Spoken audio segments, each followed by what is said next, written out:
बात करते हैं नतीजों पर। फ्यूजन माइक्रो ने अपने नतीजे घोषित किए और नतीजे काफ़ी मजबूत नज़र आ रहे हैं हर एक तर्ज पर।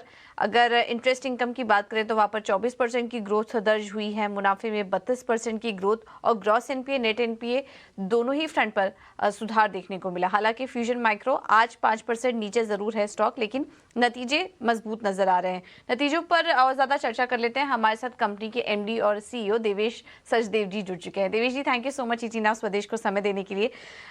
तो काफ़ी मजबूत तिमाही रही है इस बार। क्या कुछ फैक्टर्स थे जिन्होंने कंट्रीब्यूट किया, और आपके एयूएम ग्रोथ के बारे में भी जानना चाहेंगे। इस बार हमने देखा कि वो 10,000 करोड़ के पार निकल चुका है। अब FY24 के लिए क्या गाइडेंस देंगे आप? जी, धन्यवाद। इस क्वार्टर में आई थिंक तीन चार चीजें मैं जरूर आपको बताना चाहूंगा। एक तो जैसे आपने बोला कि बहुत सिग्निफिकेंट माइलस्टोन है हमारे लिए। हम 2010 में शुरू किया था हमने अपना बिजनेस, और आज हम 13 साल में 10,000 करोड़ क्रॉस कर गए। I think one of the youngest company है इस सेक्टर में। ये बहुत ही सिग्निफिकेंट है। दूसरा, देखिए हमारी रेटिंग जो अपग्रेड हुई है पिछले 11 महीने में, ये सेकंड अपग्रेड हुआ था जो क्रिसिल ने किया था। हम A+ स्टेबल हो गए। ये भी एक बहुत ही बड़ा, इसने हमें हेल्प किया है कैसे हम नेविगेट कर रहे हैं हाई इंटरेस्ट रेट एनवायरनमेंट को। और तीसरा जो आप देखेंगे, हमारा कॉस्ट ऑफ बोरिंग जो है, मार्जिनल कॉस्ट ऑफ बोरिंग भी कम हुई है। हमने नए कस्टमर का जो हमारा फोकस है वो कंटिन्यू है। हमने करीब करीब 2.5 लाख नए कस्टमर इस H1 में ऐड किए हैं। ग्रोथ की जहां तक बात करते हैं तो हमने, क्योंकि जैसे पहले भी बताया था कि Q2 में थोड़ा इम्पैक्ट रहेगा अनसीजनल रेंज का, वो अब खत्म हो रहा है। सितंबर अक्टूबर में हमारा रन रेट अच्छा रहा है, डिसबर्समेंट का करीब 850 करोड़ का एवरेज रन रेट रहा है। तो हमें पूरी उम्मीद है कि इस बार हम करीब 24-25% का ग्रोथ रेट दे पाएंगे फाइनेंशियल ईयर 24।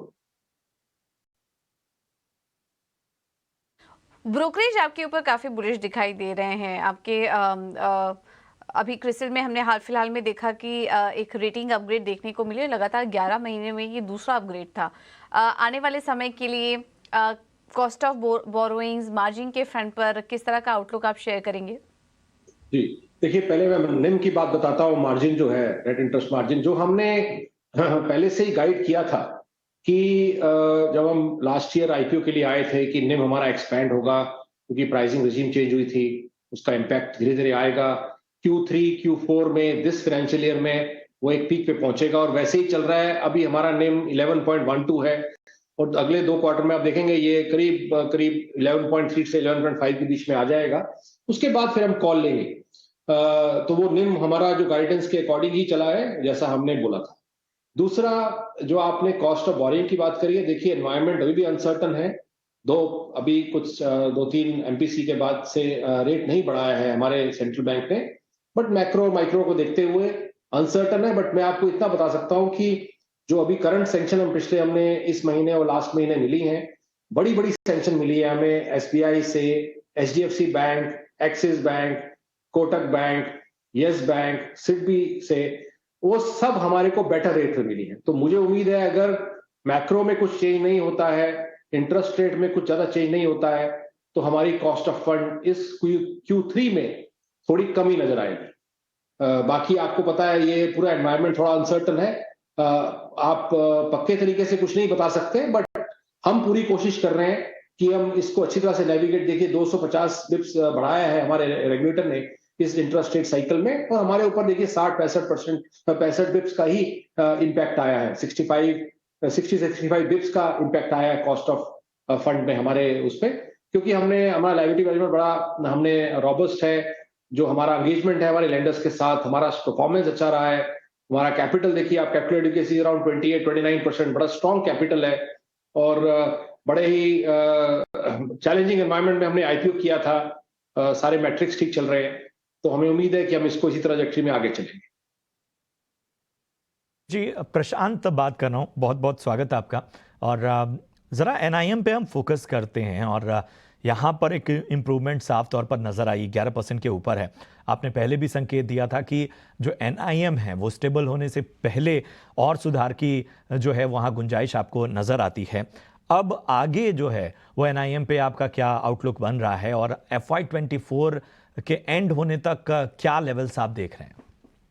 हाँ, तो निम का जैसे मैंने गाइडेंस दिया है अभी भी कि करीब मुझे लगता है कि ये Q4 तक 11.3 से 11.5 के बीच में आ जाएगा।